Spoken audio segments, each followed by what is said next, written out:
বর্তমানে অনেকেই রাসলীলা নিয়ে ব্যঙ্গ বিদ্রূপ করেন এবং গোপীদের সঙ্গে শ্রীকৃষ্ণের এই রাসলীলাকে এক অশ্লীল নৃত্য বলে থাকেন। সত্যিই কি রাসলীলা ব্রজগোপীদের সাথে শ্রীকৃষ্ণের এক অশ্লীল নৃত্য ছিল? রাসলীলা রহস্য চ্যাপ্টার 2তে সেই প্রশ্নের উত্তরই খুঁজে বের করার চেষ্টা করব। ভিডিওটি ভালো লাগলে চ্যানেলটিকে সাবস্ক্রাইব করে আমার পাশে থাকবেন, কারণ এ ধরনের কন্টেন্ট তৈরির ক্ষেত্রে আপনাদের সহযোগিতা একান্তই কাম্য। তাহলে চলুন শুরু করা যাক। এই প্রশ্নের উত্তর খুঁজে বের করতে গেলে আমাদের এই রাসলীলা বিষয়টিকে খুব সূক্ষ্মভাবে বিশ্লেষণ করতে হবে। প্রথমে দেখিনি রাসলীলা কথাটির অর্থ কী। রাস কথাটি এসেছে রস থেকে, যার অর্থ হলো আনন্দ, এবং লীলা কথার অর্থ হলো খেলা। তাহলে রাসলীলা কথাটির সহজ অর্থ দাঁড়ালো আনন্দের খেলা।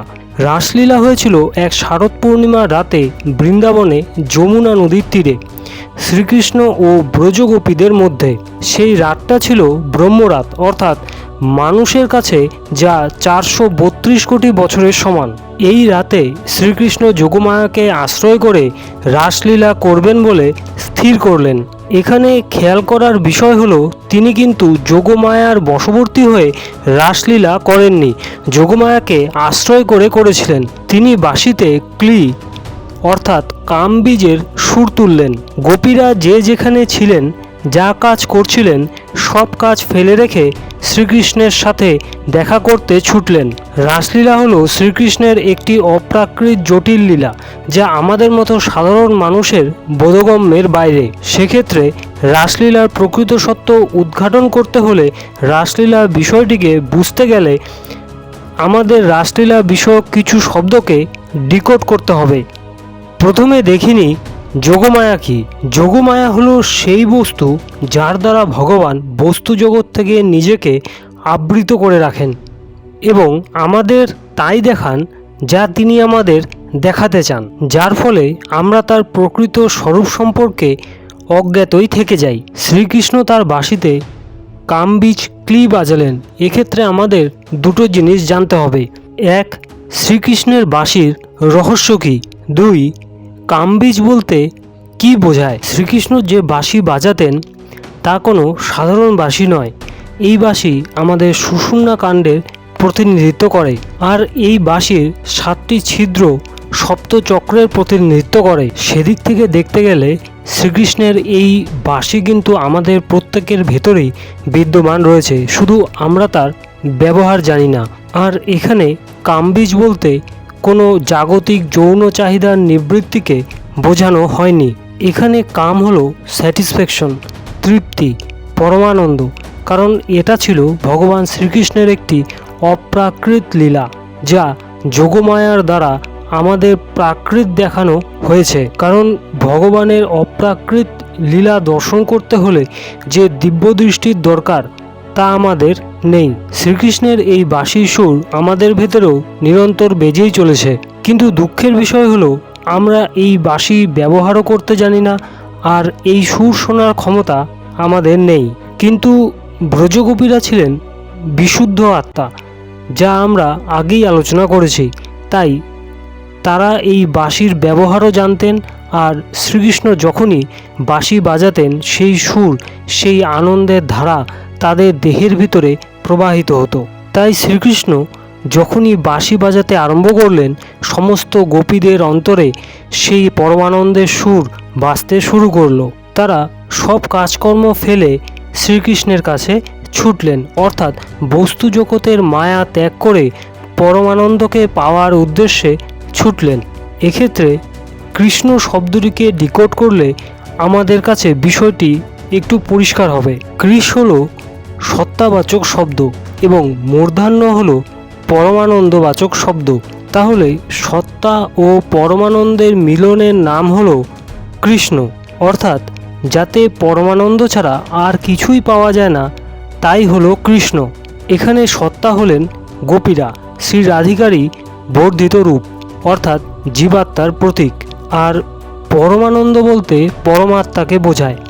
তাহলে সহজভাবে কৃষ্ণ বলতে বোঝায় জীবাত্মার সঙ্গে পরমাত্মার মিলনকে, যে মিলন ব্রজগোপীদের সঙ্গে শ্রীকৃষ্ণের হয়েছিল, যে মিলন এক যোগীর সাথে তার আরাধ্যের হয়, যে মিলন এক ভক্তের সাথে তার ভগবানের হয়, যার মধ্যে কামনা বাসনার লেশমাত্র থাকে না, থাকে শুধু পরমানন্দের অফুরন্ত ধারা। গোপীরা শ্রীকৃষ্ণের কাছে আসলে শ্রীকৃষ্ণ তাদের বললেন, এ সময় এখানে আসার কারণ কি? তোমরা আমাকে বলো। ব্রজে সর্বপ্রকার কুশল তো? এখন রাত্রিকাল, চারিদিকে নানা প্রকার হিংস্র জীবজন্তু বিচরণ করছে, তোমাদের এখানে থাকা ঠিক হবে না, তোমরা ব্রজে ফিরে যাও। তাছাড়া এইরকম রাত্রিকালীন সময়ে তোমাদের গৃহে দেখতে না পেয়ে মাতা পিতা, পতি পুত্র, ভাই বন্ধু সবাই নিশ্চয়ই তোমাদের খোঁজ করছেন, তাদের আর দুশ্চিন্তার মধ্যে রেখো না। প্রকৃতির এই মোহন শোভা তোমরা তো দেখলে, এখন তোমরা ব্রজে ফিরে যাও। তোমরা কুলবতী সতী সাধ্বী রমণী, গৃহে ফিরে গিয়ে পতি, সন্তান ও গাভীদের প্রতি তোমাদের কর্তব্য পালন করো। আরও বিশেষ কথা এই যে, আমার দর্শন, শ্রবণ, কীর্তন ও ধ্যানের দ্বারা আমার প্রতি যে অনুরাগ ভক্তি জন্মায়, আমার কাছাকাছি থাকলেও তা লাভ হয় না। সুতরাং তোমরা এখন নিজ নিজ গৃহে ফিরে যাও। গোপীরা বললেন, হে অন্তর্বাসী ভগবান, আমাদের হৃদয়ের কথা তো তোমার কাছে অজানা নয়। আমরা সমস্ত জাগতিক বাসনা বিসর্জন দিয়ে তোমার কাছে এসেছি। এখন ফিরে যাওয়া জীবনকে ধ্বংস করার মতো। তোমার চরণ যুগলের আশ্রয় ছেড়ে যদি কেউ জাগতিক ঠুনকো সুখের লোভে ফিরে যায়, তাহলে তা সবচেয়ে বড় দুর্ভাগ্যের বিষয়। শ্রীকৃষ্ণ ও গোপীদের বার্তালাপ থেকে অনুমান করা যায় যে, একদিকে ভগবান শ্রীকৃষ্ণ রাসলীলার অনুকূল পরিবেশ রচনা করেছেন ঠিকই, কিন্তু অন্যদিকে আবার গোপীদের বাড়ি ফিরে যাও বলে তাদের পরীক্ষাও নিচ্ছেন, দেখছেন যে বস্তু জগতের প্রতি তাদের কোনো মোহ আছে কিনা। শ্রীকৃষ্ণ গোপীদের উত্তরে সন্তুষ্ট হলে, অর্থাৎ যখন দেখলেন বস্তু জগতের প্রতি তাদের কোনরূপ আকর্ষণ নেই, তারা সম্পূর্ণরূপে কৃষ্ণ অন্তঃপ্রাণ হয়ে গেছেন, তখন তিনি শুরু করলেন রাসলীলা। তিনি গোপীদের মধ্যে অপ্রাকৃত অনঙ্গ চেতনার উন্মুখীকরণ ঘটালেন। এখানে অনঙ্গ কথাটিকে ডিকোড করা প্রয়োজন। অনঙ্গ হলো কামদেবের আরেক নাম, যার অর্থ শরীরহীন বা শরীর ছাড়া। এখানে বস্তু জগতের কাম অর্থাৎ যৌন চাহিদার নিবৃত্তিকে বোঝানো হয়নি, কারণ এখানে অপ্রাকৃত অনঙ্গ চেতনার কথা বলা হয়েছে, যার অর্থ দাঁড়ায় বাহ্য ক্রিয়াহীন আনন্দ, যেখানে জাগতিক কামনা বাসনার কোনো জায়গা নেই, শুধু রয়েছে আরাধ্যের প্রতি তার ভক্তের শরণাগত প্রাণ, অর্থাৎ অটল ভগবত প্রেম। শ্রীকৃষ্ণের স্পর্শপ্রাপ্তিতে গোপীদের মনে গর্ববোধের উদয় হয়। এই গর্ববোধ প্রশমনের জন্য শ্রীকৃষ্ণ নিজেকে অন্তর্ধান করলেন। কৃষ্ণ বিরহে গোপীদের হৃদয়ে নিদারুণ দুঃখের সঞ্চার হলো, যার ফলে তাদের পাপ ক্ষয়প্রাপ্ত হয়। সেই সময় গোপীরা ধ্যানে হৃদয়ে কৃষ্ণমূর্তি দর্শন করে পরম সুখ ভোগ করেন, যার ফলে তাদের পুণ্য ক্ষয়প্রাপ্ত হয়। পাপ পুণ্য ক্ষয়প্রাপ্ত হলে গোপীগণ তৎক্ষণাৎ সংসার বন্ধন হতে মুক্তি পেলেন। সেই পূর্ণিমার রাতে মায়ার প্রভাব এমনই ছিল যে গোপীরা শ্রীকৃষ্ণের সাথে তো ছিলেনই, আবার একই সাথে তাদের পরিবার পরিজনের সাথেও ছিলেন। গোপীরা প্রত্যেকেই ছিলেন এক একজন বিশুদ্ধ আত্মা।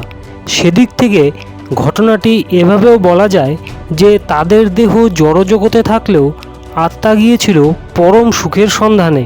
আর জাগতিক দৃষ্টিতে বিচার করলেও রাসলীলা কোনো অশ্লীল নৃত্য ছিল না, কারণ তখন শ্রীকৃষ্ণের বয়স ছিল মাত্র 8 বছর। আজ এ পর্যন্তই। সঙ্গে থাকুন আর দেখতে থাকুন গল্প পুরাণ।